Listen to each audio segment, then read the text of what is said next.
सुबह के 11 बजे हैं। बड़ी खबर इस वक्त की योगी आदित्यनाथ के अयोध्या दौरे से जुड़ी हुई है। मुख्यमंत्री ने फैसला लिया है कि अब सरयू महोत्सव का आयोजन किया जाएगा। सरयू के संरक्षण और उसके विकास पर सरकार जोर देगी। तो चलिए, सरयू पर पूजा के साथ योगी ने अपनी तरफ से एक बड़ा ऐलान किया है। सरयू के घाटों का जीर्णोद्धारण होगा, गंगा आरती यहां पर की जाएगी, उसी के तर्ज पर यहां पर महोत्सव का आयोजन होगा। जल्द ही सरयू महोत्सव का आयोजन होगा। जिस तरह से गंगा आरती की जाती है, उसी तरीके से यहां पर भी आरती का सरयू के तट पर अयोध्या में आयोजन किया जाएगा। आपको याद हो, वाराणसी में बड़े पैमाने पर इस तरह से आरती का आयोजन किया जाता है शाम की पहर में, और पर्यटक देश विदेश के वहां पर मौजूद होते हैं शाम की आरती देखने के लिए। उसी तरीके से योगी आदित्यनाथ का कहना है कि अब सरयू के तट पर वैसा ही किया जाएगा। कई खास मेहमान हमारे साथ इस चर्चा में जुड़ रहे हैं। गौरव भाटिया बीजेपी के प्रवक्ता हमारे साथ जुड़ गए हैं। रविदास मेहरोत्रा जी समाजवादी पार्टी से जुड़े हैं हमारे साथ। राशिद अलवी जी वरिष्ठ नेता कांग्रेस पार्टी के लगातार बने हुए हैं। आलोक मेहता जी हमारे साथ स्टूडियो में लगातार बने हुए हैं, इन तस्वीरों का विश्लेषण करते हुए, क्या है इसके राजनीतिक मायने ये समझाते हुए। सबसे पहले मैं आपके पास आना चाहती हूं गौरव भाटिया, क्योंकि आज मुख्यमंत्री ने हनुमानगढ़ी में पूजा की, रामलला के दर्शन किए, सरयू के तट पर गए। विपक्ष कह रहा है कि एक बार फिर से राम मंदिर के मुद्दे को जिंदा करने के लिए बीजेपी ये सब कुछ कर रही है। लेकिन इसी बीच सरयू तट पर उन्होंने कहा है कि महोत्सव का आयोजन होगा। क्या समझे, क्या है उनका लक्ष्य और क्या है उनकी राजनीति?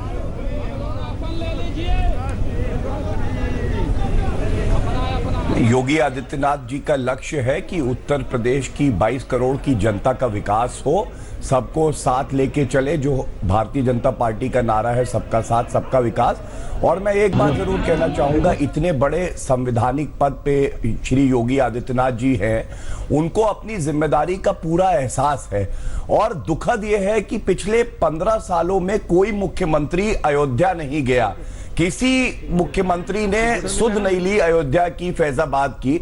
तो मैं तो इस बात की सराहना करता हूं, कम से कम श्री योगी आदित्यनाथ जी ने वहां पे एक विजिट करी है, वहां की जनता से बात करेंगे और जो कमियां वहां है उसको सुधारेंगे। और दूसरी बात, ये जो कार्यक्रम था ये पहले से बना हुआ था, मुख्यमंत्री जी का कार्यक्रम कोई एकदम नहीं बनता है। और जो मीडिया ने कुछ रिपोर्ट चलाई कि कल कोर्ट ने एक फैसला किया फ्रेमिंग ऑफ चार्ज की और उसके बाद ये विजिट है, तो मैं समझता हूं ये गलत तथ्यों को सामने लाया जा रहा है। ये पहले से विजिट प्लान थी और वो हॉस्पिटल, आई हॉस्पिटल है वहां भी जाएंगे, अवध यूनिवर्सिटी है वहां पे भी जाएंगे। तो उनका जो कार्यक्रम है उसकी रूपरेखा ऐसी है कि वो विभिन्न वर्गों से समाज के मिल सके, उनसे बातचीत कर सके। और ऐसा कुछ भी नहीं होगा, इसकी पूर्ण तरीके से मैं आपसे आश्वस्त करता हूं, जिससे कि कोई भी कठिनाई किसी भी वहां के निवासी को हो। ठीक है राशिद अलवी जी, 2-3 सवाल शामिल हो रहे हैं मेरे इस सवाल में। एक तो हम तस्वीरें दिखा रहे हैं योगी आदित्यनाथ के, सरयू तट पर महोत्सव किया जाएगा। बड़ा सवाल यह है कि क्या विपक्ष ने जानबूझकर इन बीते वर्षों में, एक तो 25 साल बाद पहली तरीके से एक तरह से चार्जशीट और आरोप तय किए गए सीबीआई की स्पेशल कोर्ट में, जिसमें से 16 साल आपकी सरकार रही, गैर बीजेपी सरकार। गैर बीजेपी सरकार कहना ज्यादा सही रहेगा, सिर्फ आपकी नहीं। मेरा सवाल आपसे यह है कि क्या जानबूझकर अयोध्या को राजनीतिक रूप से अनटचेबल बनाकर रखा गया, या तमाम ऐसी पार्टियां जिन पर माइनॉरिटी तुष्टीकरण का, अल्पसंख्यक तुष्टीकरण का आरोप लगता है, जानबूझकर अयोध्या से अपने आप को दूर रख रही थी, जिसकी वजह से विकास की धारा यहां सरयू में नहीं बह पाई?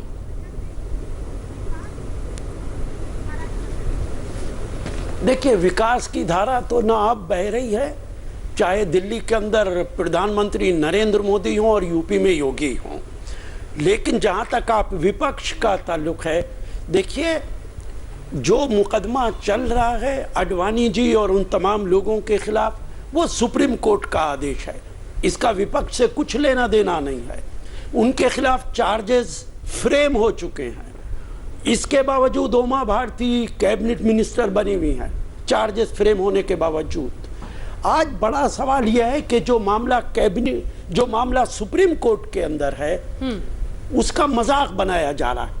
ना आपको संविधान की इज्जत है, ना सुप्रीम कोर्ट की इज्जत है। सुप्रीम कोर्ट का जब फैसला हो जाए, मंदिर के हक में आए या मस्जिद के हक में आए, मैं जवाब देना आप चाहता उसके हूं। मुताबिक काम करें। आज एक डिस्प्यूटेड जगह है, अगर आपको मुझे बोलने दो गौरव, इतनी जल्दी मत करो।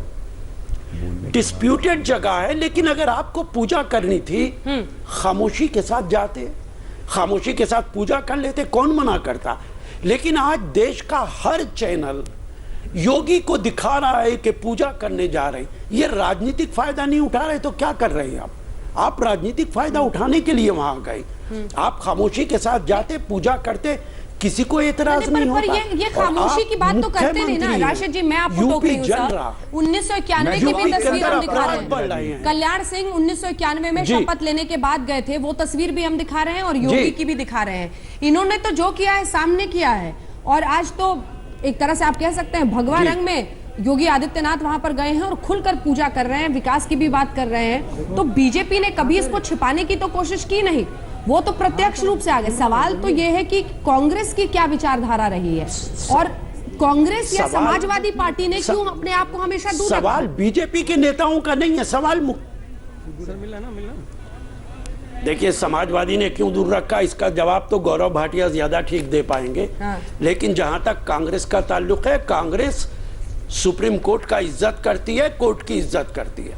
कोर्ट का जो फैसला आएगा कांग्रेस मानेगी। आपस में बातचीत से कोई मसला हल हो, बहुत अच्छी बात है, हमें कोई एतराज नहीं। लेकिन अगर कोर्ट जो भी फैसला करेगा हम उसका सम्मान करेंगे। कोर्ट जो भी फैसला करेगा उसका हम सम्मान करेंगे। और वो कह रहे हैं सीधे सीधे, पहली लाइन उनकी यही थी कि बीजेपी अयोध्या की ठेकेदारी कर रही है। और लेकिन राशिद भाई, मैं एक बात जोड़ना चाहता था अंजना जी। देखिए, जिस समय कांग्रेस नेतृत्व वाली सरकार थी, तब बिल्कुल लगातार हर दिन जैसे सुनवाई होकर के इस विवाद को निपटाने की पहल तो कांग्रेस शासित सरकार ने भी नहीं किया। ये आप राशिद भाई ये मानेंगे ना कि राजनीति में बीजेपी तो उसको जितना भुनाती रही, लेकिन कांग्रेस ने भी ऐसी कोई पहल नहीं की कि इस विवाद को निपटाएं। नरसिंह राव जी ने उस समय भी ये कोशिश किया कि किसी तरह ये मस्जिद खत्म हो जाएगी तो उसके बाद सारी समस्या का हल, बीजेपी के पास एजेंडा नहीं रहेगा। तो कहीं ना कहीं कांग्रेस और दूसरी पार्टियों ने उस मामले को जल्दी से निपट जाए, रोज सुनवाई हो, जब आप आज मांग कर रहे हैं, वो काम पहले सरकार में रहते हुए यदि होता तो शायद ये मामला काफ़ी हद तक सुलझ जाता। और जहाँ तक पर्यटन केंद्र बनाने की बात है, नरसिंह राव ने जो जमीन दी थी उसके बाद कांग्रेस ने कभी कोशिश क्या की कि उसके आसपास अयोध्या को किसी तरह से अच्छे पर्यटन केंद्र के रूप में विकसित कर सके? ये दुर्भाग्य नहीं है क्या इसका एक पूरे क्षेत्र के लिए? अछूत बना दिया उस पूरी जगह को। और वो प्रदेश का नहीं, केंद्र सरकार का भी दायित्व है। जैसा कि आप बता रहे हैं, हालांकि ये तय दिखाना पड़ेगा, जाके पता करना पड़ेगा कि उस जमीन का क्या किया गया है। कई एकड़ जो जमीन दिए गए थे वैटिकन की तरह, अगर अयोध्या को स्थापित करना था एक बड़े टूरिस्ट हब के रूप में, तो कोई पहल उस पर हुई नहीं। सारी सरकारें सोई रही। जब जब बीजेपी इसको कहीं ना कहीं हवा देती है, तब सब नींद से जागते हैं और उंगली उधर खड़ी कर देते हैं। लेकिन आपने गत वर्षों में क्या किया, ये भी सवाल पूछने का अधिकार है लोकतंत्र में। आप अपना जवाब दें गौरव भाटिया, और ये भी समझाएं कि कभी आपने अखिलेश यादव को आइडिया दिया था क्या कि अयोध्या जाना चाहिए? नहीं, अंजना जी, सबसे पहले मैं कांग्रेस के प्रवक्ता हैं, वरिष्ठ हैं, उनकी बात का जवाब दूंगा। देखिए किस तरह की पॉलिटिक्स कांग्रेस करती है। उत्तर प्रदेश में विधानसभा के चुनाव से पहले कहते हैं 27 साल यूपी बेहाल। राहुल गांधी जी निकलते हैं, खाट सभा करते हैं, उनकी अपनी खाट उठा के कोई ले जाता है। क्या हश्र हुआ कांग्रेस का हम सब जानते हैं। और आज की डेट में सबसे दुखद बात यह है, अगर आप संविधान उठाइए तो संविधान ये कहता है कि किसी भी धर्म का आदमी क्यों ना हो, उसको ये स्वतंत्रता है कि वो अपने धर्म में आस्था रख सके। लेकिन इनकी जो माइनॉरिटी अपीजमेंट की पॉलिटिक्स है, और मैं इनको बताना चाहूंगा कि कैसे इन्होंने हलफनामा दिया सर्वोच्च न्यायालय में कह के कि भगवान राम एग्जिस्ट नहीं करते हैं, माइथोलॉजिकल कैरेक्टर है। शाहबानो केस में जहां एक महिला के राइट की बात आती है, तो पार्लियामेंट में इनकी मेजॉरिटी थी, ये कानून ले आते हैं कि जो मुस्लिम महिलाएं हैं उनको उनका हक और मेंटेनेंस ना मिले। और उसके बाद मनमोहन सिंह जी, जो इनके प्रधानमंत्री, उस वक्त कांग्रेस के प्रधानमंत्री थे, वो कहते हैं फर्स्ट राइट नेचुरल रिसोर्सेज पे माइनॉरिटीज का है। ये किस तरह की राजनीति है? मैं तो इतना कहूंगा, श्री नरेंद्र मोदी जी ने नारा दिया सबका साथ सबका विकास। हमारी चाहे सरकार केंद्र में हो चाहे प्रदेश में हो, हम सभी लोगों को, सभी वर्गों के, सभी धर्मों को साथ में लेके चलने की कोशिश कर रहे हैं। और अगर हम अपनी आस्था व्यक्त करते हैं भगवान राम में, तो इसमें किसी को आपत्ति नहीं होनी चाहिए। इन्होंने एक बात और कही कि गौरव जी बेहतर बता सकते हैं कि पिछली सरकार में क्या होगा, तो मैं आपको बता दूं, मुजफ्फरनगर दंगों में जब पिछली सरकार ने कहा कि हम 5 लाख रुपया केवल मुस्लिम समाज को देंगे और हिंदू समाज के जो पीड़ित है उसको नहीं देंगे, तब पीड़ा हुई। और ऐसे ही कई कारण है कि वो पार्टी छोड़नी पड़ी। आपकी पार्टी हो चाहे समाजवादी पार्टी हो, मुस्लिम वर्ग की रिजर्वेशन की बात करती है, चुनाव के बाद आप लोग भूल जाते हैं किस तरह की राजनीति है। सवाल आपको देना होगा राशिद जी। आलोक जी, जिस तरह से ऐलान हुआ है सरयू पर पूजा के बाद की महोत्सव करेंगे, क्या अयोध्या को, गोरखपुर को हम, जैसे अखिलेश की सैफई था, इटावा था, क्या वैसे ही हम देखेंगे कि योगी का ये सैफई या इटावा बनेगा?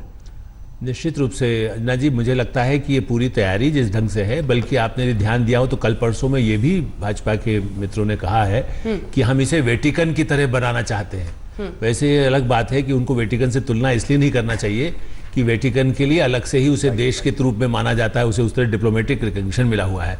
सो हम तो उम्मीद यही करेंगे कि ऐसा कोई दिन ना आए जब हमें उसके लिए कोई वीज़ा अलग से लेना पड़े। लेकिन ये सही है कि उसको, और गोरखपुर दोनों योगी जी के लिए है। वैसे वाराणसी प्रधानमंत्री का क्षेत्र होने के नाते अपेक्षा तो यह है कि पहले वाराणसी का कायाकल्प और अच्छा ज़्यादा हो जाए, क्योंकि वहाँ भी पर्यटक बड़े पैमाने पर आते हैं, बौद्ध भी वहाँ पर बड़े पैमाने पर जापान के भी पहुँचते हैं। लेकिन एक बात मैं अंजना जी और जोड़ना चाहूँगा, ये वही अयोध्या है जहाँ पर विश्व हिंदू परिषद और भारतीय जनता पार्टी या जनसंघ भी उतना सक्रिय नहीं थी।